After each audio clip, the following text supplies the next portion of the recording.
உங்களுக்கு அமைதி உரித்தாக அன்பாந்தர்களே, மரியன்னையின் ஓராண்டில் வீடியோ வழி விவிலிய வாசிப்பு திட்டத்தின் 184ஆம் நாளுக்கு உங்களை அன்புடன் வரவேற்கிறோம். இன்றைக்கி நம்ம 2 அரசர்களில் 18ஆம் அதிகாரம். நம்ம இன்றைக்கி புது ஒரு பகுதியை துவங்குகிறோம், நாடு கடத்தலின் பகுதி. முதல்ல இஸ்ரேல் மக்கள் வடக்கு பகுதியில் இருக்கவங்க நாடு கடத்தப்படுவாங்க. அதுக்கப்புறம் தென்பகுதியில் இருக்கிற மற்ற எருசலேமை சுற்றி இருக்கிற எல்லா நகரங்களும் கைப்பற்றப்பட்டுரும். எருசலேம் மட்டும் கைப்பற்றப்படாமல் ஆண்டவர் பாதுகாப்பார். இன்றைக்கி அதை நம்ம பார்க்க போகிறோம். கூடவே இன்றைக்கி 2 குறிப்பேடு 29ஆம் அதிகாரமும் திருப்பாடல் 149 வாசிக்க போகிறோம். இன்றைக்கி 1 அரசர்கள் 18 2 குறிப்பேடு 29 யூதாவினுடைய அரசர் எசேக்கியா. ஒரு சில பேர் கமெண்ட்டில் கூட கேட்டிருந்தாங்க, இந்த அரசர்கள் எல்லாமே பெயர்கள் குழம்புது அப்படின்னு சொல்லி. அது உண்மைதான். நம்ம ஏன்னா எல்லா அரசர்களையும் நம்ம இப்போ ஞாபகம் வச்சுக்க முடியாது. ஸோ நீங்கள் கரெக்டாக ஞாபகம் வச்சுக்கணும் அப்படின்னாக்க, பெரும்பாலானோர் இஸ்ரேலை சார்ந்தவர்கள் எல்லாருமே கெட்டவங்க தான். அதில் ஒரு சில பேர் கடைசி காலத்தில் மனம் மாறினார்கள். ஸோ அந்த டீட்டெயில்ஸ் எல்லாமே நம்ம ரொம்ப உள்ளே போக முடியாது. இப்போதைக்கு அரசர்களில் பார்த்தோன்னாக்கா ஒரு 6 பேரை நம்ம ஞாபகம் வச்சுக்கலாம். இஸ்ரேல் மக்களுடைய வடக்கில் இருக்கக்கூடிய இஸ்ரேலினுடைய அரசர்கள் எல்லாமே காலி. ஏன்னா அங்கே முதல்ல வழிபாடே இல்லையா, பொற்கன்று குட்டிகள் இருக்குது. ஸோ இவங்கெல்லாம் சிலை வழிபாடு தான் செய்கிறாங்க. முதல்ல அங்கே ஆண்டவருடைய ஆலயத்திற்கே யாரும் வரமாட்டேங்கிறாங்க. ஸோ அங்கே ஃபுல்லாக அரசர்கள் ஒருத்தர் கூட ஆண்டவருடைய பார்வையில் நல்லது செய்யலை. ஸோ என்ன நடக்குது அப்படின்னு சொல்லி பார்த்தோம் அப்படின்னா, யூதாவில் மட்டும் ஒரு 6 அரசர்கள் இருக்காங்க. முதல்ல நமக்கு தெரியும் தாவீது, அவருக்கு அடுத்தது சாலமன். கொஞ்ச நாட்கள் அதுக்கப்புறம் அவருடைய முதுமையில் அவர் பாவம் செஞ்சார். ஸோ சாலமனையும் நம்ம கணக்கில் எடுக்க முடியாது, பட் வச்சுக்கலாம். அடுத்தது பார்த்தோன்னாக்கா ஆசா, நமக்கு தெரியும். ஆனால் ஆசாவுமே கடைசி நாட்களில் அவர் ஆண்டவருக்கு உகந்தவராக வாழல. அடுத்தது யோசபாத்தும் ஃபுல்லாக இல்லை, நிறைவாள். அவர்கிட்டையும் ஒரு சில குறைகள் இருந்துச்சு. ஸோ சாலமன், ஆசா, யோசபாத்து, இவங்க 3 பேர்கிட்டையுமே குறைகள் இருக்கிறத நம்ம பார்க்குறோம். சரி, அதை தாண்டி வேறு யார் இன்னும் 2 பேர் ஓரளவு பெட்டராக நல்லா இருந்தாங்க அப்படின்னு சொல்லி பார்த்தோன்னாக்கா, இன்றைக்கி நம்ம வாசிக்கக்கூடிய எசேக்கியா மன்னன். அதுக்கப்புறம் யோசியா. ஞாபகம் இருக்கா? யோசியான்ற ஒருத்தர் வருவார்னு சொல்லி பேர் சொல்லி ஆண்டவர் ஏற்கனவே வாக்கு கொடுத்தாரு. ஸோ தாவீது அரசர், இன்றைக்கி நம்ம வாசிக்கக்கூடிய எசேக்கியா, யோசியா, இவங்க 3 பேர் தான் முழுமையாக நல்ல அரசர்களாக இருந்தாங்க. யூதாவின் அரசர்கள் தான் ஓரளவு பெட்டராக இருந்தாங்க. அப்படின்னாக்கா கூடவே ஆசா, யோசபாத்து, சாலமன், இவங்க 3 பேரையும் சேர்த்துக்கலாம். அப்போ மொத்தம் 6 அரசர்கள் தான் வந்தவர்களே, இத்தனை பேத்தில். ஸோ அதனால் நீங்கள் குழப்பிக்க வேண்டிய அவசியம் இல்லை. எசேக்கியா, ஆசா, யோசபாத்து, சாலமன், தாவீது, யோசியா, இந்த 6 பேரை மட்டும் ஞாபகம் வச்சுக்குவோம். மீதி எல்லாமே நம்ம இன்றைக்கி எல்லா அரசர்களையும் பார்த்தாச்சு. இன்னும் எசேக்கியாவும் யோசியா மட்டும்தான் பார்க்கல. இன்றைக்கி எசேக்கியா ஆரம்பிச்சிடும். ஸோ அவர் அழகாக ஆண்டவரை நம்புவார். இன்றைக்கி ஆண்டவரை நம்புறது மட்டும் இல்லை, அவர் இன்றைக்கி குறிப்பேட்டில் வாசிப்போம் 29ஆம் அதிகாரம் 2 குறிப்பேட்டில் ஆண்டவரின் ஆலயத்தை அவர் தூய்மைப்படுத்துவார். ஸோ இங்கே எசேக்கியா ஆண்டவர் இயேசுவிற்கு ஒரு முன்னடையாளமாக இருக்கார். ஆண்டவர் இயேசுவும் உள்ளே போய் தாவீதின் மகனாக ஆலயத்தை சுத்தம் செய்கிறார். ஸோ இந்த ஒரு அழகான ஒரு முன் அடையாளத்தை இன்றைக்கி நம்ம வாசிக்க ஆரம்பிப்போம். கடவுளை நம்புகிறார் எசேக்கியா. சுற்றி அசிரிய மன்னன் எல்லாரையும் பிடிச்சிட்டாரு. எல்லாமே பிடிச்சாச்சு. வடக்கில் இஸ்ரேல் ஃபுல்லாக முடிச்சு, தெற்குலேயும் யூதாவின் பகுதிகள் எல்லாம் பிடிச்சாச்சு. எருசலேம் நகரம், தலைநகரம் மட்டும்தான் இருக்குது, அதையும் நெருங்கியாச்சு. எசேக்கியா ஆண்டவரை நம்பிக்கொண்டிருக்கிறார். என்ன நடக்குது இன்றைக்கி? ஃபுல்லாக அவரை பழித்துரைக்கிறது, அதுதான் நடந்துகிட்ருக்கும். பார்ப்போம் என்ன நடக்குதுன்னு சொல்லி. சுவாரஸ்யமான நிகழ்வுகள். இன்றைக்கி திருப்பாடல் நம்மளுடைய வாயை, நம்மளுடைய இதழ்களை காத்துக்கொள்வதற்கும், நம்மளுடைய இதயத்தை காத்துக்கொள்வதற்கும், நம்மளுடைய செயல்களை காத்துக்கொள்வதற்கும் அழகான ஒரு திருப்பாடல். தாவீதினுடைய அழகான ஒரு திருப்பாடல் நண்பர்களே. அதெல்லாம் நம்மளுடைய ஜெபமாக மாற்றிக்கலாம். கூடவே ஒரு ஃபேமஸான நம்ம கத்தோலிக்க பாடல் இது ஒரு நம்மளுடைய இந்த மன்றாட்டு பாடல். இது உங்களுக்கு ஏதாவது ஞாபகம் வருதான்னு பாருங்கள். இதில் இருக்க ஒரு வசனம் நம்ம ஃபேமஸாக பாடக்கூடிய ஒரு பாடலை நமக்கு ஞாபகப்படுத்தும் நம்மளுடைய ஆலயத்தில். அது என்னன்னு கணிக்க முயற்சிப்போம். சரி, இன்றைய தினத்திற்கான விவிலிய வாசி பகுதிக்குள்ளே நம்ம ஜெபத்தோடு இணையலாம். தந்தை, மகன், தூய ஆவியாரின் பெயராலே ஆமேன். தந்தையாம் யாவை இறைவனை அழைத்து ஜெபிப்போம். அருள் நிறைந்த அன்னை மரியே வாழ்க. ஆண்டவரும் உடனே பெண்களுக்குள் ஆசை பெற்றவர் நீரே. உம்முடைய திருவயிற்றின் கனியாகிய இயேசு கிறிஸ்துவும் ஆசை பெற்றவரே.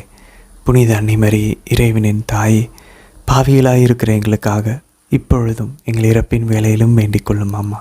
ஆமேன். ஆண்டவர் இயேசுவை அழைத்து ஜெபிப்போம். அருள் நிறைந்த அன்னை மரியே வாழ்க. ஆண்டவரும் உடனே பெண்களுக்குள் ஆசை பெற்றவர் நீரே அம்மா. உம்முடைய திருவயிற்றின் கனியாகிய இயேசு கிறிஸ்துவும் ஆசை பெற்றவரே. புனித அன்னை மரியே, இறைவனின் தாயே, பாவிகளாயிருக்கிற எங்களுக்காக இப்பொழுதும் எங்கள் இறப்பின் வேலையிலும் வேண்டிக் கொள்ளும் அம்மா. ஆமேன். தூய ஆவியானவரை அழைத்து ஜெபிப்போம். அருள் நிறைந்த அன்னை மரியே வாழ்க. ஆண்டவரும் உடனே பெண்களுக்குள் ஆசை பெற்றவர் நீரே. உம்முடைய திருவயிற்றின் கனியாகிய இயேசு கிறிஸ்துவும் ஆசை பெற்றவரே. புனித அன்னை மரியே, இறைவனின் தாயே, பாவிகளாயிருக்கிற எங்களுக்காக இப்பொழுதும் எங்கள் இறப்பின் வேலையிலும் வேண்டிக் கொள்ளும் அம்மா. ஆமேன். அரசர்கள் 2ஆம் நூல், அதிகாரம் 18. இஸ்ரேல் அரசன் ஏலாவின் மகன் ஓசேயா ஆட்சியேற்ற 3ஆம் ஆண்டில் ஆகாசின் மகன் எசேக்கியா யூதாவின் அரசனானார். அப்போது அவருக்கு வயது 25. அவர் எருசலேமில் 29 ஆண்டுகள் ஆட்சி செய்தார். செக்கரியாவின் மகளாகிய அபி என்பவரே அவருடைய தாய். அவர் தம் தந்தை தாவீதை போலவே அனைத்திலும் ஆண்டவர் திருமுன் நேர்மையுடன் நடந்து வந்தார். அவர் தொழுகை மேடுகளை அழித்து நடுகற்களை தகர்த்து அசேரா கம்பத்தையும் வெட்டி வீழ்த்தினார். மோசேயால் செய்து வைக்கப்பட்ட வெண்கல பாம்பு சிலையையும் உடைத்தெறிந்தார். ஏனெனில் இஸ்ரேல் மக்கள் அன்று வரை அதற்கு தூபம் காட்டி வந்தனர். அது நெகுஸ்தான் என்று அழைக்கப்பட்டு வந்தது. அவர் இஸ்ரேலின் கடவுளாகிய ஆண்டவரில் முழு நம்பிக்கை வைத்திருந்தார். அவருக்கு பின்னோ அவருக்கு முன்னோ இருந்த யூதாவின் அரசர் அனைவரிலும் அவரை போல் வேறு எவரும் இருந்ததில்லை. அவர் ஆண்டவர் மீது பற்றுக்கொண்டு அவரிடமிருந்து விலகாமல் ஆண்டவர் மோசேக்கு இட்ட கட்டளைகளை பின்பற்றினார். ஆதலால் ஆண்டவரும் அவரோடு இருந்தார். அவர் சென்றவிடமெல்லாம் சிறப்புற்றார். மேலும் அவர் அசீரிய மன்னனுக்கு எதிராக எழுந்து அவனுக்கு பணிய மறுத்தார். அவர் பெலிஸ்தியரை காவல் மாடம் முதல் அரண்சூழ் நகரம் வரை காசாவினின்றும் அதன் எல்லைக்குள்ளிருந்தும் விரட்டி அடித்தார். இஸ்ரேல் அரசன் ஏலாவின் மகனான ஓசேயா ஆட்சியேற்ற 7வது ஆண்டில், அதாவது அரசர் எசேக்கியாவின் 4ஆம் ஆட்சி ஆண்டில், அசீரிய மன்னன் சல்மனேசர் சமாரியாவுக்கு எதிராக வந்து அதை முற்றுகையிட்டான். 3 ஆண்டுகளின் முடிவில் அவன் அதை கைப்பற்றினான். அரசர் எசேக்கியா ஆட்சியேற்ற 6ஆம் ஆண்டில், அதாவது இஸ்ரேல் அரசன் ஓசேயாவின் 9ஆம் ஆட்சி ஆண்டில் சமாரியா கைப்பற்றப்பட்டது. அசீரிய மன்னன் இஸ்ரேலரை அசீரியாவுக்கு நாடு கடத்தினான். அவர்களை அலகிலும் கோசானின் ஆபோர் நதிக்கரையிலும் மேதியர் நகர்களிலும் குடியேற்றினான். ஏனெனில் அவர்கள் தங்கள் கடவுளாகிய ஆண்டவரின் குரலுக்கு செவி கொடுக்காமல் அவரது உடன்படிக்கையையும் ஆண்டவரின் ஊழியர் மோசேயிட்ட கட்டளைகள் யாவற்றையும் மீறினார்கள். அவர்கள் செவி கொடுக்கவும் இல்லை, கீழ்ப்படியவும் இல்லை. எசேக்கியா ஆட்சியேற்ற 14ஆம் ஆண்டில் அசீரிய மன்னன் சன்னகெரிபு யூதாவிலிருந்த அரண்சூழ் நகர்கள் அனைத்தையும் முற்றுகையிட்டு கைப்பற்றினான். அப்போது யூதா அரசர் எசேக்கியா லாக்கிஸிலிருந்து அசீரிய மன்னிடம் தூதனுப்பி, நான் பாவம் செய்துவிட்டேன், எனவே என்னை விட்டு திரும்பிச் செல்லும், நீர் கேட்பதை நான் தந்துவிடுகிறேன் என்றார். அப்படியே அசீரிய மன்னன் யூதா அரசர் எசேக்கியாவை 12,000 கிலோகிராம் வெள்ளியும் 1200 கிலோகிராம் பொன்னும் செலுத்துமாறு கட்டளையிட்டான்.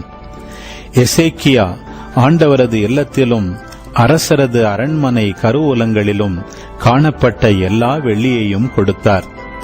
இச்சமயம் யூதா அரசர் எசேக்கியா ஆண்டவரின் இல்ல கதவுகளிலும் கதவு நிலைகளிலும் தாம் பதித்திருந்த பொன் தகடுகளை கழற்றி அசீரிய மன்னனுக்கு கொடுத்தார்.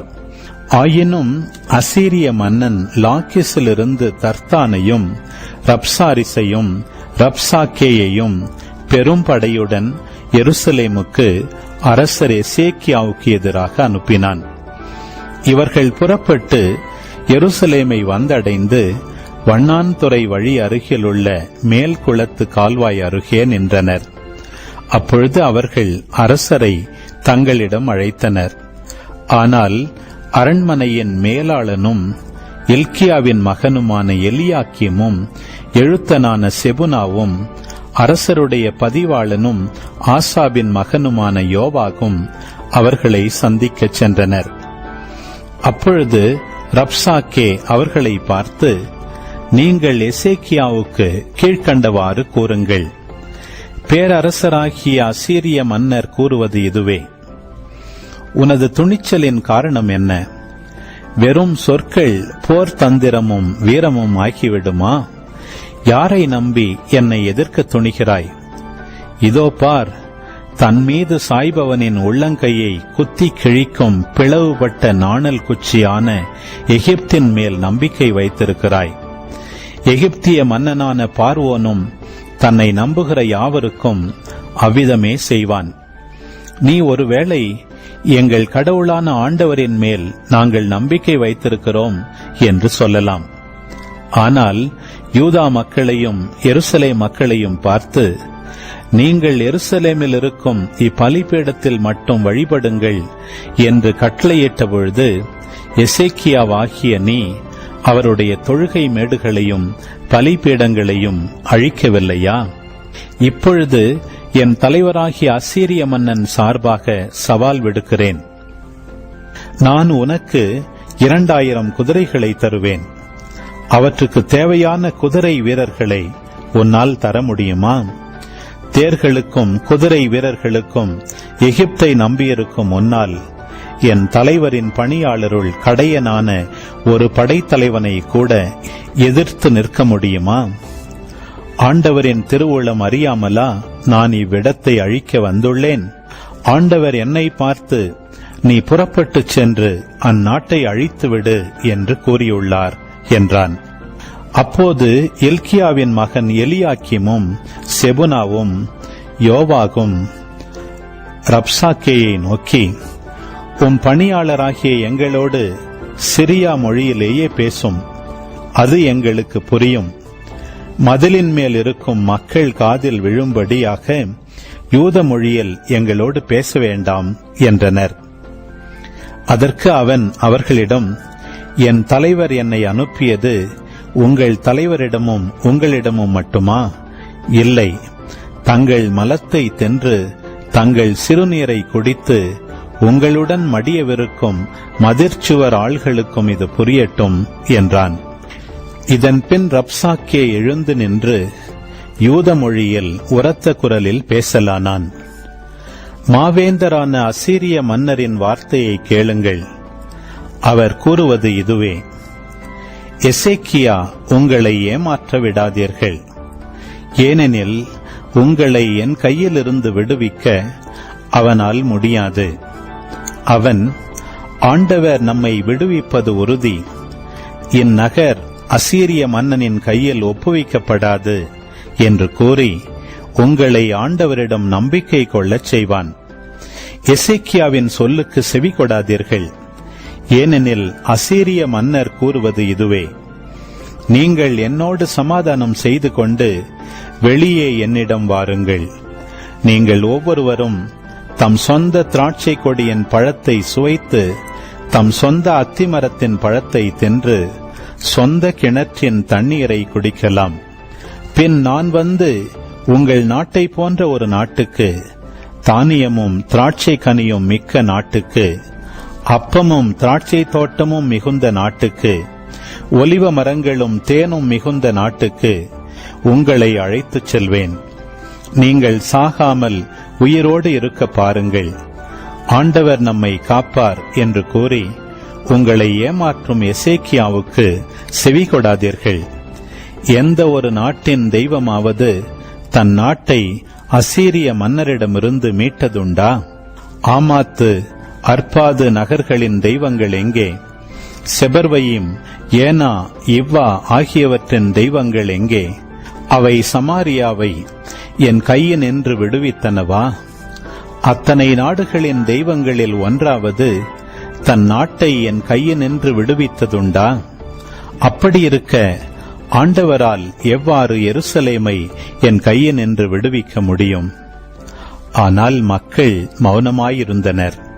ஒரு வார்த்தை கூட பதில் கூறவில்லை.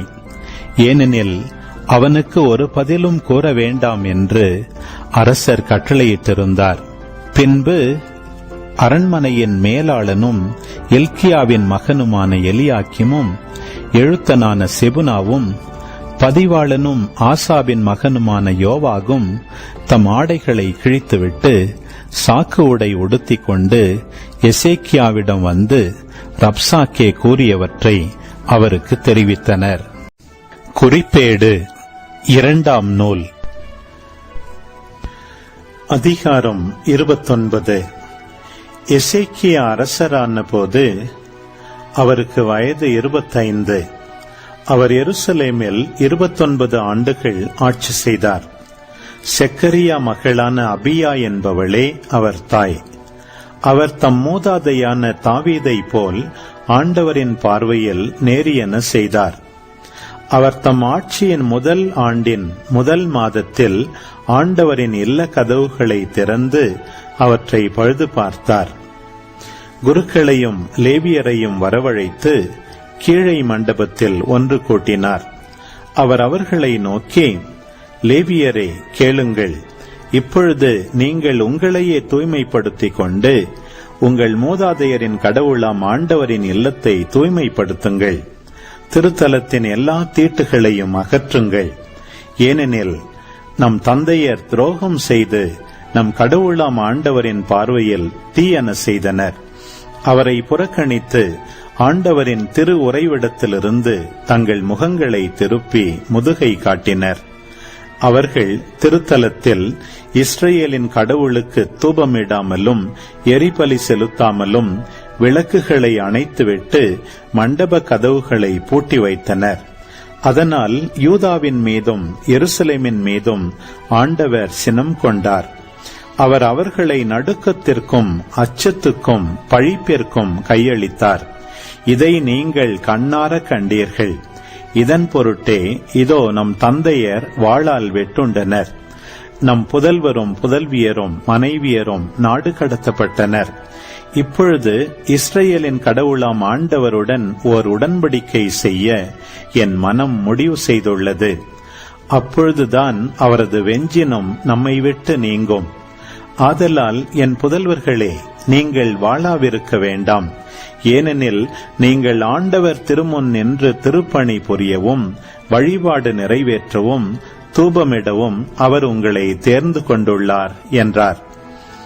அதை கேட்ட கோகாத்து புதல்வரில் அமாசாயின் மகன் மகாத்து, அசரியாவின் மகன் யோவேல், மெராரி புதல்வரில் அப்தியின் மகன் கீசு, எகல்லேலின் மகன் அசரியா, கெர்சோனியரில் சிமமாவின் மகன் யோவாகு, யோவாகின் மகன் ஏதேன், எலிசாப்பான் புதல்வரில் சிம்ரியும் எயுயேலும், ஆசாபு புதல்வரில் செக்கரியாவும் மத்தனியாவும், ஏமான் புதல்வரில் எகுவேலும் சிமையும், எதுத்தோன் புதல்வரில் செமாயாவும் உசியேலும் ஆகிய லேவியர் எழுந்து தங்கள் சகோதரர்களை ஒன்று திரட்டி தங்களையே தூய்மைப்படுத்திய பின் அரச கட்டளைக்கும் ஆண்டவரின் வாக்குக்கும் ஏற்ப ஆண்டவரின் இல்லத்தை தூய்மைப்படுத்த நுழைந்தனர். ஆண்டவரின் இல்லத்தின் உட்புறத்தை தூய்மைப்படுத்த குருக்கள் உள்ளே சென்று திருக்கோவிலில் கண்ட தீட்டான எல்லாவற்றையும் அதன் மண்டபத்திற்கு கொண்டு வந்தனர். லேவியர் அவற்றை எடுத்து கிதரோன் பள்ளத்தாக்கில் கொட்டினர். முதல் மாதத்தின் முதல் நாளில் அவர்கள் தூய்மைப்படுத்த தொடங்கினர். மாதத்தின் 8ஆம் நாள் ஆண்டவரின் மண்டபத்திற்கு வந்து ஆண்டவரின் இல்லத்தை 8 நாளில் தூய்மைப்படுத்தினர். ஆக முதல் மாதத்தின் 16ஆம் நாளில் இப்பணியை முடித்தனர். அரசர் எசேக்கியாவிடம் அவர்கள் வந்து, ஆண்டவரின் இல்லத்தை முழுமையாக நாங்கள் தூய்மைப்படுத்திவிட்டோம். எரிபலி பீடத்தையும் அதற்குரிய எல்லா துணை கலன்களையும், திருமுன்னிலை அப்ப மேசையையும் அதற்குரிய எல்லா துணை கலன்களையும், ஆகாசு தனது ஆட்சி காலத்தில் துரோகம் செய்து புறக்கணித்திருந்த எல்லா கலன்களையும் தூய்மைப்படுத்தி ஆண்டவரின் பலிபீடத்துக்கு முன்பாக அவற்றை ஒழுங்குபடுத்தி வைத்திருக்கிறோம் என்றனர். அரசர் எசேக்கியா அதிகாலையில் எழுந்து நகர தலைவர்களை ஒன்று திரட்டிக் கொண்டு ஆண்டவரின் இல்லத்திற்கு சென்றார். அரசுக்காகவும் திருத்தலத்துக்காகவும் யூதாவுக்காகவும் பாவம் போக்கும் பலி ஒப்புக் கொடுக்க அவர்கள் 7 காளைகளையும் 7 ஆட்டுக்கிடாய்களையும் 7 ஆட்டுக்குட்டிகளையும் 7 வெள்ளாட்டுக்குட்டிகளையும் கொண்டு வந்தனர். ஆண்டவருக்கு அவற்றை பீடத்தில் பலியிட அரசர் ஆரோனின் புதல்வர்களான குருக்களுக்கு கட்டளையிட்டார். அவர்கள் காளைகளை வெட்ட குருக்கள் அவற்றின் குருதியை பிடித்து பலிபீடத்தின் மேல் தெளித்தனர். ஆட்டுக்கிடாய்களை வெட்டி அவற்றின் குருதியையும் பலிபீடத்தின் மேல் தெளித்தனர். ஆட்டுக்குட்டிகளையும் வெட்டி அவற்றின் குருதியையும் பலிபீடத்தின் மேல் தெளித்தனர். அடுத்து பாவம் போக்கும் பலியான வெள்ளாட்டு கிடாய்களை அரசனுக்கும் மக்கள் சபைக்கும் முன்பாக கொண்டு வந்து அவற்றின் மேல் தங்கள் கைகளை விரித்தனர். இஸ்ரவேலர் அனைவருக்காகவும் எரிபலியும் பாவம் போக்கும் பலியும் செலுத்த வேண்டும் என்று அரசர் கூறியிருந்ததால் குருக்கள் அவற்றை வெட்டி அவற்றின் குருதியை பலிபீடத்தில் தெளித்து இஸ்ரவேலர் அனைவருக்காகவும் பாவம் போக்கும் பலியை நிறைவேற்றினர். தாவீதின் கட்டளைப்படியும் அரசரின் காட்சியாளர் காத்து இறைவாக்கினர் நாத்தான் ஆகியோரின் கட்டளைப்படியும் கைத்தாளம், தம்புரு, சுரமண்டலம் ஆகியவற்றை இசைக்கும் லேவியரை ஆண்டவரின் இல்லத்தில் எசேக்கியா நியமித்திருந்தார். ஏனெனில் ஆண்டவரே இக்கட்டளையை தமது இறைவாக்கினர்கள் வாயிலாக அளித்திருந்தார். அதனால் தாவீதின் இசைக்கருவிகளுடன் லேவியரும் எக்காலத்துடன் குருக்களும் அங்கே நின்றிருந்தனர். பின்னர் எரிபலியை பீடத்தின் மேல் நிறைவேற்றுமாறு எசேக்கியா கட்டளையிட்டார். அப்பலியை செலுத்த தொடங்கிய போது இஸ்ரவேலரின் அரசர் தாவீதின் இசைக்கருவிகளுடனும் எக்காலத்துடனும் ஆண்டவருக்கான புகழ் பாடல் தொடங்கியது. எரிபலி நிறைவேறும் மட்டும் பாடகர்கள் பாட, எக்காலம் முழங்க எல்லா மக்களும் வணங்கி நின்றனர். அப்பலி நிறைவுற்ற போது அரசரும் அவரோடு இருந்த அனைவரும் தலை வணங்கி வழிபட்டனர். தாவீதின் வார்த்தைகளிலும் திருக்காட்சியாளர் ஆசாபின் மொழிகளிலும் ஆண்டவரை புகழுமாறு அரசர் எசேக்கியாவும் தலைவர்களும் லேவியர்களுக்கு கட்டளையிட்டனர். அவர்களும் மகிழ்ச்சியுடன் ஆண்டவரை புகழ்ந்து தலை வணங்கி வழிபட்டனர். அப்பொழுது எசேக்கியா அவர்களை நோக்கி, இதோ நீங்கள் ஆண்டவருக்கென உங்களையே அர்ப்பணித்துள்ளீர்கள்.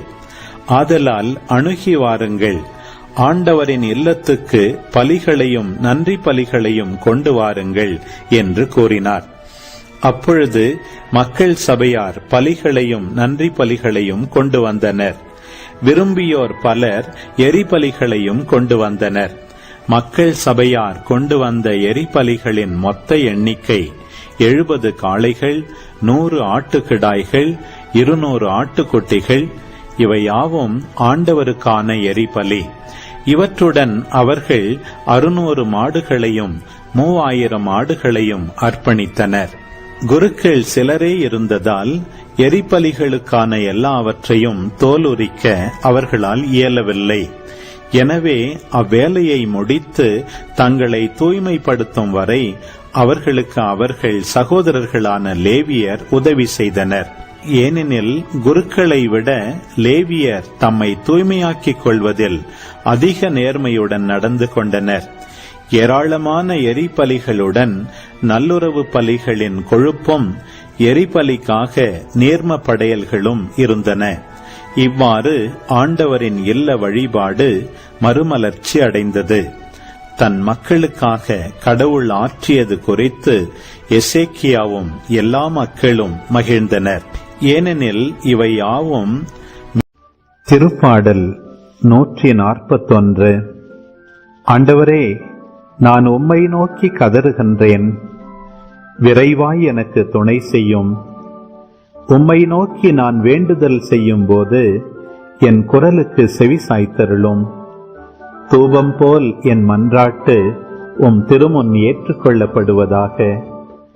மாலை பலி போல் என் கைகள் உம்மை நோக்கி உயர்வனவாக. ஆண்டவரே, என் நாவுக்கு காவல் வைத்தருளும். என் இதழ்களின் வாயிலில் காவலாளியை வைத்தருளும். என் இதயம் தீயது எதையும் நாடவிடாதேயும். தீச்செயல்களை நான் செய்ய விடாதேயும். தீச்செயல் செய்யும் மனிதரோடு என்னை சேரவிடாதேயும். அவர்களோடு இனிய விருந்தினை நான் உண்ணவிடாதேயும். நீதிமான் என்னை கனிவோடு தண்டிக்கட்டும், அது என் தலைக்கு எண்ணெய் போலாகும். ஆனால் தீயவரின் எண்ணெய் என்றுமே என் தலையில் படாமல் இருக்கட்டும். ஏனெனில் அவர்கள் செய்யும் தீமைகளுக்கு எதிராய் நான் என்றும் வேண்டுதல் செய்வேன். அவர்கள் நீதிபதிகளிடம் தண்டனைக்கென ஒப்புவிக்கப்படும் பொழுது நான் சொன்னது எவ்வளவு உண்மையானது என்று ஏற்றுக்கொள்வார்கள். ஒருவரால் பாறை பிளந்து சிதறடிக்கப்படுவது போல் எங்கள் எலும்புகளும் பாதாளத்தின் வாயிலில் சிதறடிக்கப்படும் என்பார்கள். ஏனெனில் தலைவராகிய ஆண்டவரே, என் கண்கள் உம்மை நோக்கியே இருக்கின்றன. உம்மிடம் அடைக்கலம் புகுகின்றேன். என் உயிரை அழிய விடாதேயும். அவர்கள் எனக்கு வைத்த கண்ணிகளினின்று என்னை காத்தருளும். தீமை செய்வோரின் சுருக்குகளிலிருந்து என்னை பாதுகாத்தருளும். தீயோர் தாங்கள் வைத்த கண்ணிகளில் ஒருங்கே வந்து விழுவார்களாக. நானோ தடையின்றி கடந்து செல்வேனாக. ஆமேன். ஆண்டவரே, இந்த நாளுக்கான இந்த அழகான இறை வார்த்தைகளுக்காக நன்றியப்பா. ஆண்டவரே, ரொம்ப நாட்கள் கழித்து எங்களுக்கு இந்த எசேக்கியா அப்படின்ற ஒரு நல்ல அரசரை எங்களுக்கு முன்மாதிரியாக தாவீது அரசரை போல எங்களுக்கு கொடுத்ததற்காக நன்றி ஆண்டவரே. ஆண்டவரே, இன்றைய எசேக்கியா சந்தித்த சூழலை போல பல பேர் எங்களை எதிராக முணுமுணுக்கிறார்கள், எங்களை அவமானம் செய்கிறாங்க, எங்களை தலைக்குறைவாக பார்க்குறாங்க. வாழ்க்கையில் நிறைய பிரச்சனைகள், அசிரிய மன்னனை போல பல சூழ்நிலைகள் எங்களை சூழ்ந்து கொண்டிருக்கிறது ஆண்டவரே. ஆனாலும் இன்று தாவீது அரசர் ஜெபிப்பது போல எங்களுடைய கண்கள் உண்மையை நோக்கி இருக்கிறது. ஆண்டவரே, நீங்கள் எங்களுடைய பாதாளத்திலிருந்து எங்களுடைய உயிரை நீங்கள் வெளியே எடுப்பீங்க. நீங்கள் வாழ்க்கையை நீங்கள் மீட்டெடுப்பீங்க. லாசரை கல்லறையிலிருந்து உயிர்த்தலை செய்தது போல் எங்கள் வாழ்க்கையை நீங்கள் உயிர்த்தலை செய்வீங்க அப்பா. எங்களுடைய ஆன்மாவை உயிர்த்தலை செய்வீங்க. நாங்கள் நம்புகிறோம் அம்மா. இந்த பாதையில் இந்த மோசமான சூழல்கள் எங்களை சூழ்ந்திருக்கும்போது நம்பிக்கையை விடாமல், வருத்தம் அடையாமல், மனபாரம் அடையாமல், இன்னும் அதிகமாக கைகளை உயர்த்தி ஆண்டவரை இறைஞ்சி மன்றாட எங்களுக்கு நம்பிக்கையினாலேயும் உற்சாகத்தினாலேயும் எங்களை நிரப்புங்க அம்மா. தந்தை, மகன், தூய ஆவியாரின் பெயராலே ஆமேன்.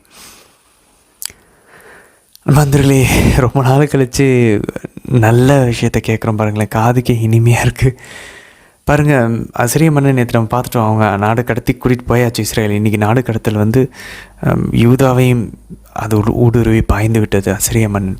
அவன் நினச்சிட்ருக்கான் எல்லாரையும், எல்லா நாடுகளுடைய கடவுளும் பாருங்கள் எல்லாரையும் நாங்கள் கொண்டாச்சு.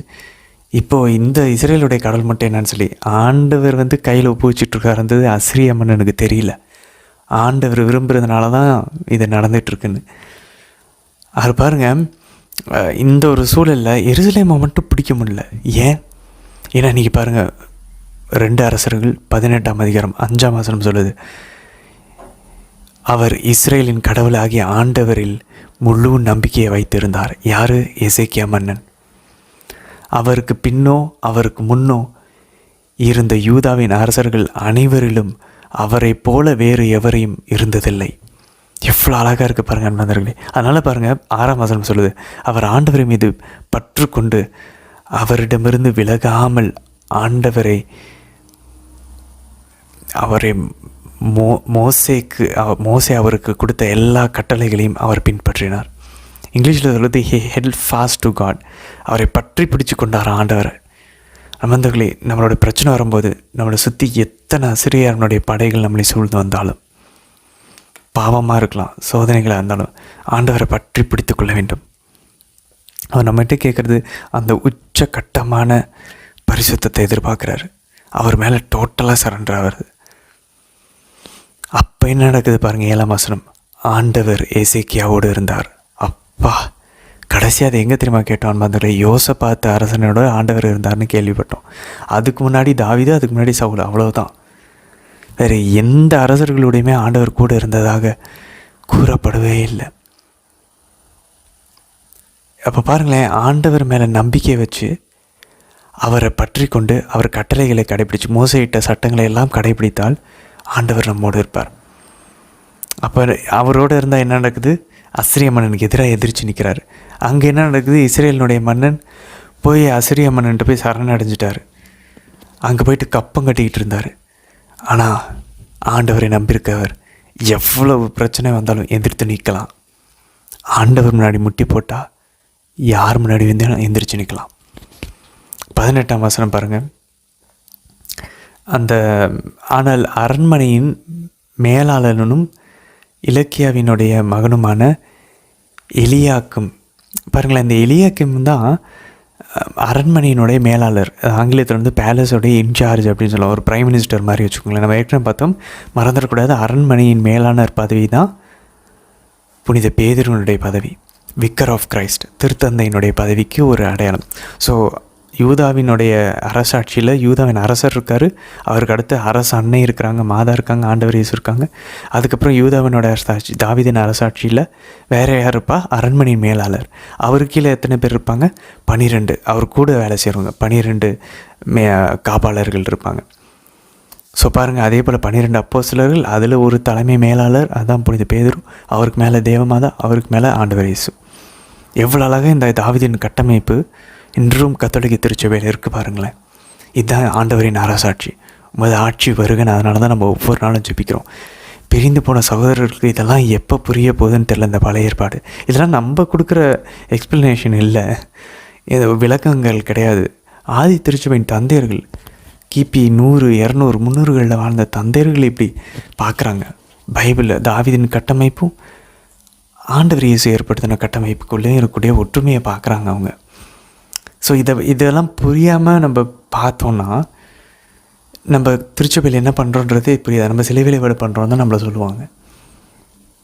ஆனால் நம்ம பழைய ஏற்பாட்டினுடைய பலிகளை ஆண்டவர் மாற்றி முழுமைப்படுத்தியிருக்கிறத நம்ம செஞ்சுக்கிட்டு இருக்கோன்றது அவங்களுக்கு தெரியல. அவர் பாருங்கள், அந்த அசிரிய மன்னன் சொல்கிறாங்க, உங்கள் கடவுளை உங்களை காப்பாற்ற மாட்டார், எந்த கடவுளும் காப்பாற்றலை, உங்கள் கடவுளை மட்டும் என்ன காப்பாற்றார். இவ்வளவு இன்சல்ட்டு, இவ்வளோ மோசமான ஒரு நிலைமை நடந்துகிட்ருக்கு. மக்களை பாருங்கள், ஒரு வார்த்தை கூட பேசலை நம்ம இங்கே பதிவு செய்யப்பட்டிருக்கு. ஏன்னா அரசன் ஒன்றும் பேசக்கூடாதுன்னு சொல்லிட்டாங்க. அன்பார்ந்தவர்களே, சில விஷயங்கள் நம்ம நிறைய சொல்லி பார்ப்போம், எதுவுமே நடக்காது. அப்போ யோசிக்கலாம், ஐயோ ஆண்டவரே எவ்வளோ பண்ணியுமே நடக்கலையே, என்ன பண்ணுறேன்னு சொல்லி. அந்த டைமில் இன்றைக்கி இந்த 36ஆம் வசனம் 2 அரசர்கள் 18 வருவது போல தான். சில டைமில் பேசக்கூடாது, சில டைமில் முட்டி போடணும். சில விஷயங்களை முட்டினால் தான் நகர்த்த முடியும், வாயினால் நகர்த்த முடியாது, வார்த்தைகள்னால் செய்ய முடியாது. முட்டி உடஞ்சிச்சின்னு வச்சுக்கோங்களேன், உபவாசம் இருந்தோன்னு வச்சுக்கோங்களேன், ஜெபமாலையின் வழியாக சில விஷயங்களை நகர்த்தலாம். நாளைக்கு நம்ம பார்ப்போம், எசேக்கியா மன்னனுக்கு இவ்வளோ அசிங்கம், எவ்வளோ கேவலமான வார்த்தைகள்லாம் பயன்படுத்துகிறாங்க. இதுக்கு மத்தியில் என்ன செய்ய போகிறாரு எசேக்கியா மன்னன்? நாளைக்கு நம்ம அதை வாசிப்போம். ரொம்ப சுவாரஸ்யமான விஷயம். அதை தான் நம்மளும் பண்ண அழைக்கப்பட்டிருக்கோம். நமக்கு சுற்றி இதே மாதிரி சூழ்நிலைகள் இருக்குது. பேசக்கூடாது, செயலில் நம்ம இறங்கணும். என்ன செய்யணும் நாளைக்கு நம்ம தெரிந்து கொள்வோம். இன்றைக்கி 2 குறிப்பேடு 29ஆம் அதிகாரம் 36ஆம் வசனத்தில் பாருங்கள், தன் மக்களுக்காக கடவுள் ஆற்றியதை குறித்து எசேக்கியாவும் எல்லா மக்களும் மகிழ்ந்தனர், ஏனெனில் இவை யாவும் மிக விரைவில் நடந்தது. என்ன நடந்துச்சு? ரொம்ப நாள் கழிச்சு பாருங்கள் அன்பார்ந்தவர்களே, மக்கள் மகிழ்கிறாங்க. ஏன்னா ஒரு அரசன் ஆண்டவருக்கு அஞ்சி ஆண்டவர் மேலே நம்பிக்கை வச்சு அவரையே பற்றி பிடிச்சு அவர் கட்டளைகளை கடைபிடிச்சா, ஒரு அரசன் அப்படி செஞ்சார்னா, ஒரு தலைவன் அப்படி செஞ்சார்னா மக்கள் எல்லாரும் மகிழ்கிறாங்க. அப்போ வீட்டில் அம்மா அப்பா அப்படி இருந்தாங்கன்னா, இல்லை வீட்டில் ஒருத்தர் அப்படி இருந்தாங்கன்னா, ஸ்கூலில் ஒருத்தர், காலேஜில் ஒருத்தர், வேலை செய்கிற இடத்துல ஒரு கடவுளுக்கு பயந்து தீமையை விட்டு விலகி ஆண்டவரையே பற்றி பிடிச்சிட்ருக்கோங்க ஒரு ஆயர், ஒரு குரு, ஒரு கன்னியர் அப்படி இருந்தாங்கன்னா, ஓ அந்த இன்ஸ்டிடியூட், அந்த நிறுவனம், அந்த வீடு, அந்த கோயில், அந்த ஊர் எவ்வளவு ஆசீர்வதிக்கப்பட்ட ஊர், கொடுத்து வைக்கப்பட்ட பேர் பெற்ற ஊர். மகிழ்ச்சி திரும்ப வேணுமா? கடவுளுக்கு அஞ்சு வாழணும். ஆண்டவர் நம்மோடு இருப்பார். ஆண்டவர் நம்ம கூட இருந்தார்னா மகிழ்ச்சி ஆட்டோமேட்டிக்காக திரும்பி வரும். இன்றைக்கி பாருங்கள், திருப்பாடல் 141ஆம் அதிகாரத்தில் நம்ம ஏற்கனவே ஒரு பாடல் சொல்லியிருந்தோம் இல்லையா? ஒரு பாடல் ரொம்ப ஃபேமஸான பாடல். அது என்ன தெரியுமா? 2ஆம் வசனம், 141வது திருப்பாடல் 2ஆம் வசனம். தூபம் போல் என் மன்றாட்டு திருமுன் ஏற்றுக்கொள்ளப்படுவதாக. அன்பந்தர்களை இதுதான் நம்ம பாடுவோம், ஞாபகம் இருக்கா? தூபம் போல் என் ஜெபம் உந்தன் பாதம் சேர வேண்டும். நேச கர்த்தாய் உந்தன், நேச தந்தாய் உந்தன் அருள் என்னை தேற்ற வேண்டும். எவ்வளோ அழகான பாடல் தெரியுமா அது? அந்த பாடலுக்கான லிங்க் இந்த வீடியோ டிஸ்கிரிப்ஷனில் கொடுத்துருக்கோம். கொஞ்சம் பழைய மியூசிக் மாதிரி தான் இருக்கும், பட் ஆனால் அதை நீங்கள் எடுத்து பாடி பாருங்களேன், ரொம்ப அழகான ஒரு பாடலாக இருக்கும். ஆண்டவர்கிட்ட நம்ம ஜெபிப்போம், ஆண்டவரே தூபம் போல் என் ஜெபம் உம்மை வந்து சேர வேண்டும். நேச தந்தாய் உந்தன் அருள் என்னை தேற்ற வேண்டும் கேட்போம். அது இல்லாமல் இந்த ஜெபங்கள் தூபத்தை போல, தூபத்தின் புகையை போல மேலே எழும்புவது எங்கே பார்க்கலான்னு பார்த்தீங்கன்னா, திருவெளிப்பாடு 5ஆம் அதிகாரம் 8ஆம் வசனத்திலும், திருவெளிப்பாடு 8ஆம் அதிகாரம் 3-4 வசனங்களையும். இதில் நம்ம பார்த்தோன்னாக்கா இந்த தூபத்தினுடைய இந்த சாம்பிராணியினுடைய புகையை போல் அந்த ஆண்டவருடைய அந்த அரியணையை சுற்றி 24 மூப்பர்கள் உட்காந்துருப்பாங்க, பெரியோர்கள். அவங்க எல்லாம் முகம் குப்புற விழுந்து ஆண்டவருடைய அந்த செம்மறிக்கு முன்பாக, ஆண்டவர் இயேசுக்கு முன்பாக அவங்க முகம் குப்புற விழும்போது அவங்க கையில் வந்து தங்க தூப கலசங்கள் வச்சுருக்காங்க. அதுலேருந்து சாம்பிராணி புகைகள் வருது. அது என்னவா? கடவுளுடைய மக்கள், கடவுளுடைய செயின்ஸ், புனிதர்களினுடைய, கடவுளுடைய மக்களினுடைய ஜெபங்களாம். அப்போ அந்த மூப்பர்கள் யார்? அங்கே இருக்கிறவங்க மனுஷங்க. ஹெவனில் இருக்காங்கன்னா அவங்க யார்? புனிதர்கள். அப்போ புனிதர்கள் கையில் இருக்கிற தூபத்தில் இருக்கக்கூடிய சாம்பிராணி புகை ஜெபங்களாம். அந்த ஜெபங்கள் கடவுளிடம் போதும்.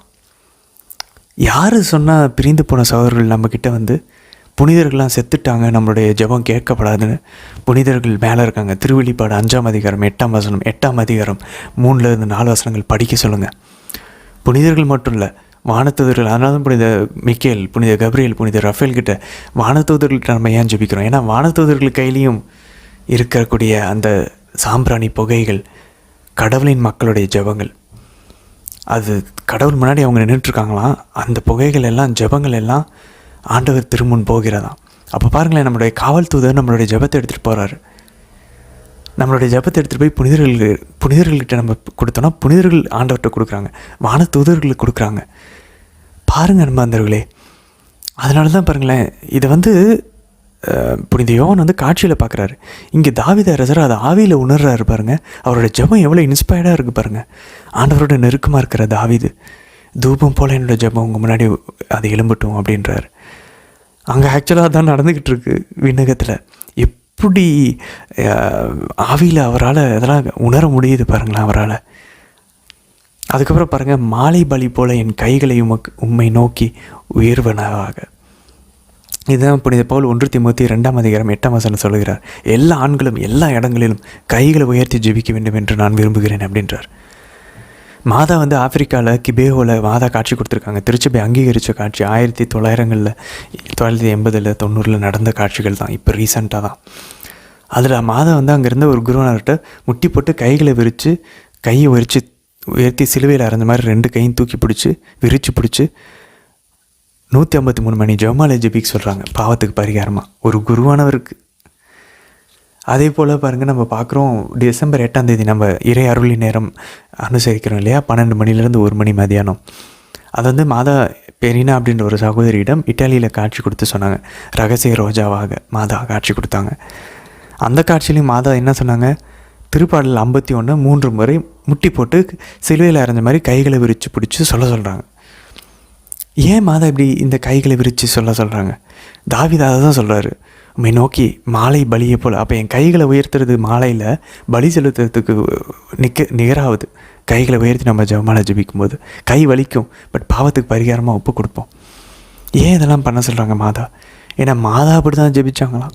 மிஸ்டிக்கல் சிட்டி ஆஃப் காட்ன்ற புத்தகத்தில் வணக்கத்துக்குரிய அக்ரதாவின் மரியம்மாள், அவங்க உடம்பின் அழியாமல் இருக்குது, ஸ்பெயின் நாட்டை சார்ந்தவர்கள். அவங்க எழுதின கடவுளின் மறைபொருளான நகரம் மிஸ்டிக்கல் சிட்டி ஆஃப் காட் அப்படின்ற புத்தகத்தில் மாதாவை பற்றின விஷயங்கள் எல்லாம் மாதா அவங்களுக்கு காட்சி கொடுத்து, ஆண்டவர் இயேசுவும் காட்சி கொடுத்து சொல்லியிருக்காங்க. அதில் அவங்க பதிவு செய்கிறாங்க, மாதா அவங்க இப்படி தான் ஜெபிப்பாங்களாம், முட்டி போட்டு கைகளை சிலுவையில் அரைஞ்ச மாதிரி விரிச்சு. மெஸ்ஸியாவின் அம்மா மெஸ்ஸியாவை போலவே ஜெபிச்சிருக்காங்க பாருங்களேன். நம்மையும் அப்படி தான் ஜெபிக்கணும்னு சொல்கிறாங்க. ஏன்னா அவங்களோட பிள்ளைங்க, நம்ம அவங்களுடைய தலைமகனை போல் நம்மளையும் இருக்க சொல்கிறாங்க. அதுக்கப்புறம் பாருங்கள், 3ஆம் வசனத்தில் திருப்பாடல் 141, ஆண்டவரே என் நாவுக்கு காவல் வைத்தருளும், என் இதழ்களின் வாயிலில் காவலாளியை வைத்தருளும். அழகான ஒரு ஜெபம் பந்தங்களே. வாயில் நம்ம கண்ட்ரோல் இல்லையா, இந்த வசனத்தை மனப்பாடம் பண்ணுவோம், இதை எப்பயும் ஜெபிப்போம். நான் எப்பயுமே ஆக்சுவலாக இது ஏதாச்சும் ரீடிங் வாசிக்க போகிறேன் அப்படின்னாக்கா என்னுடைய வாயின் மேலே நான் சிலுவை போட்டு, ஆண்டவரின் உதடுகளின் வாசல்களை காத்தருளும், என் வாய்க்கு காவல் வைத்தருளும், என் இதழ்களின் வாசலுக்கு காவல் வைத்தருளும் சொல்லி நானும் ஜெபிப்பேன். இப்போ தான் ஆக்சுவலாக அது தெரியுது, அது திருப்பாடலில் இருக்கக்கூடிய ஒரு ஜெபம். ஆண்டவரே என் வாய்க்கு காவல் வைத்தருளும், என் உதடுகளின் வாசல்களை காத்தருளும். ஜெபிக்கலாம் நம்ம. 4ஆம் வசனம் பாருங்கள், என் இதயம் தீமையை எதையும் நாட விடாதேன்.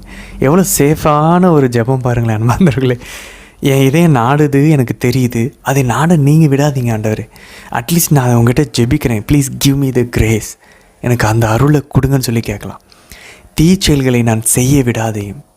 பாருங்களேன், இதயத்தை நாட விடாதீங்க, என்னுடைய செயல்களை செய்ய விடாதீங்க. எவ்வளோ சேஃபான சூப்பரான ஒரு ப்ரேயர் பாருங்கள் அன்பந்தர்களே. நம்மளால் தீச்செயல் செய்யாமல் இருக்க முடியல, இதயத்தை தீமையை நாடாமல் இருக்க முடியல, நமக்கே தெரியும், நம்ம ஒத்துக்கலாம். இப்போ ஏன் அதை நம்ம ஆண்டவர்கிட்ட கேட்கக்கூடாது? நான் அப்படி செய்ய விரும்பல ஆண்டவர், எனக்கு உதவி தாங்க அப்படின்னு சொல்லி. தீச்செயல் செய்யும் மனிதரோடு என்னை சேர விடாதீங்க, அவர்களோடு இனி அந்த இனிய விருந்தினை நான் உண்ண விடாதேன். அவன் கொடுக்குற அந்த அழகான அந்த இன்பம் தருது பாருங்கள், அது எதுவுமே எனக்கு வேண்டாம், நாராவே வெறுக்கிறேன்.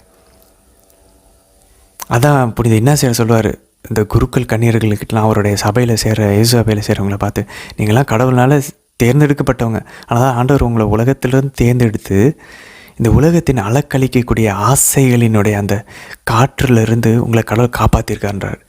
ஏன்னா நீங்கள் ஃபாதர் சிஸ்டர் வந்திருக்கீங்க, நீங்கள் ஜெபிக்கலாம், நிறைய நேரம் நீங்கள் கடவுளோட டைம் ஸ்பெண்ட் பண்ணலாம், கடவுளுக்கு அவங்க வாழ்க்கையை கொடுத்துருக்கீங்க. நீங்கள் உலகத்து மக்களை போல் நீங்கள் அதிகமாக அந்த விண்டுனால் அலக்களிக்கப்பட மாட்டீங்க அப்படின்றார். எவ்வளோ அழகாக பாருங்கள், அந்த விண்ட்ஸ் ஆஃப் டிசையர் அப்படின்றார். டிசையர், அந்த தீய நாட்டங்களினுடைய அந்த காற்றிலிருந்து ஜெபத்தினால் மட்டும்தான் நம்மளே நம்ம சுருக்கிக்கணும், நம்மளே நம்ம ஒட்டுக்கிக்கணும் கடவுளுக்குள்ள, இறை வார்த்தைக்குள்ள. புனிதர்களுடைய வாழ்க்கையை வாசிக்கிறதன் வழியாக நம்மளே நம்ம ஃபுல்லாக நம்மளுடைய எண்ணம், நம்மளுடைய சிந்தனை எல்லாத்தையும் அதுக்குள்ளே நம்ம வைக்கணும். அப்போ தான் பரிசுத்தமாக இருக்க முடியும். அதை தான் ஆண்டவர் கேட்குறாருன்னா அது வரைக்கும் போய் தான் அவனும் வேறு வழி இல்லை. 141ஆம் திருப்பாடலில் 8ஆம் வசனம் பாருங்கள், ஆண்டவரே என் கண்கள் உண்மையே நோக்கி இருக்கின்றனர், உம்மிடமே அடைக்கலம் போகின்றேன். எவ்வளோ அழகாக இருக்குது பாருங்கள் அன்பர்களே, எவ்வளோ அழகாக ஜெபிக்கிறார் பாருங்களேன். இந்த மாதிரி வார்த்தைகள்லாம் நமக்கு வரவே மாட்டேங்குது ஜெபிக்கும் போது.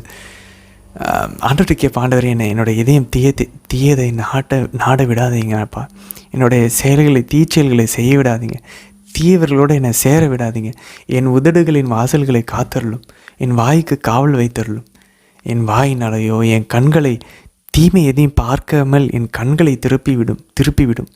திருப்பாடல் 119 நம்ம வாசிக்கிறோம். என் கண்களை நீங்கள் காத்துக்குங்க, என் வாயை நீங்கள் காத்துக்குங்க, என் இதயத்தை நீங்கள் காத்துக்குங்க, என்னுடைய கைகள் கால்களை என்னுடைய செயல்களை நீங்கள் காத்துக்குங்க. நம்ம ஒப்பு கொடுத்து கேட்டாகும் நண்பர்களே. ஒவ்வொரு ஜெபமாலையிலையும் ஒவ்வொரு 10 மணியும் நம்மளோட கண்ணுக்கு ஒப்பு கொடுக்கலாம், ஒரு 10 மணி நம்ம வாய்க்கு, ஒரு 10 மணி நம்மளோட இதயத்திற்கு, ஒரு 10 மணி நம்மளுடைய செயல்களுக்கு ஒப்பு கொடுத்து இது வரைக்கும் அதனால் செஞ்சதுக்காக மன்னிப்பு கேட்கலாம். அதே நேரத்தில் இனி அதை பாவம் செய்யாமல் இருக்க அருள் தர வேண்டி கேட்கலாம். இப்படி நம்ம ஜெபமாலைகளை ஒப்பு கொடுத்து பார்ப்போமே, சீக்கிரமாக பியூரிஃபை ஆகிறத நம்மளால் பார்க்க முடியும். சரி அன்பர்களே, தொடர்ந்து பயணிக்கலாம். நாளை தினத்தில் எசேக்கியா அரசன், இந்த அசிரிய அரசனுடைய இந்த அவமான பழி சொல்லுகளுக்கெல்லாம் ஆண்டவர், இஸ்ரேலின் ஆண்டவருக்கு எதிராக அவன் பேசின பழி சொல்லுக்கலாம். அவர் என்ன மறுமொழி செய்ய போகிறார், என்ன செய்ய போகிறார்? பேசக்கூடாதுன்னு சொல்லிட்டார் மக்களை, யாரும் பேசலை. என்ன செயலில் இறங்க போகிறார்? அந்த சுவாரஸ்யமான விஷயத்தை நாளை தினத்திற்கான வீடியோவில் நம்ம தெரிந்து கொள்ளலாம். ஆமீன்.